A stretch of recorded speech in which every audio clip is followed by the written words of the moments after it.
4 semaines de Noël, la reporter de Week-end Première a les yeux qui brillent. Noémie Vira, dans une usine de peluche installée dans le Maine-et-Loire. Et en matière de jouets, la concurrence venue d'Asie, vous le savez, est terrible. Noémie, il y a une exception peluche.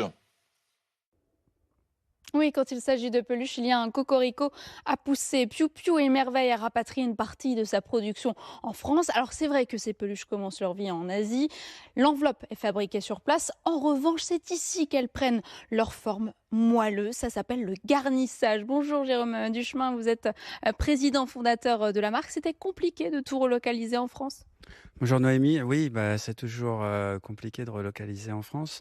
C'est l'histoire d'une ambition de réindustrialiser et de fabriquer ici. C'est l'histoire d'une rencontre avec un industriel qui avait le savoir-faire, un partenaire qui a les outils, qui a les personnels et qui a le savoir-faire pour pouvoir fabriquer et mettre en forme les peluches qu'on trouvera au pied du sapin. Combien d'emplois ont été créés ou pérennisés ? Aujourd'hui, environ une douzaine sont des gens qui n'étaient pas forcément dans cette filière, qu'on a formés et qui ont des postes très particuliers, comme par exemple la couture pour les peluches qu'on va fabriquer ici. Comment gérer la maîtrise des coûts tout en gardant cet ADN made in France et rester compétitif ? Alors on a travaillé la chaîne de fabrication, comme vous l'avez mentionné. On a une partie qui est toujours en Asie, mais on a rapatrié une grande partie ici en France.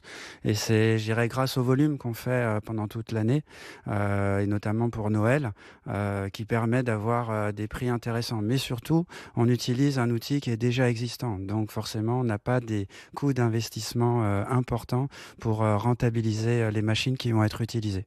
Merci Jérôme Duchemin, on vous retrouve tout à l'heure. C'est Gaston que vous voyez sur l'image. En 2023, les peluches ont généré 152 millions d'euros de ventes, représentant 3,5% du marché. Et entre janvier et octobre 2024, les ventes ont fortement progressé de 9%. C'est l'effet Frige grâce aux Jeux Olympiques. 6h15 à tout à l'heure, Noémie, dans la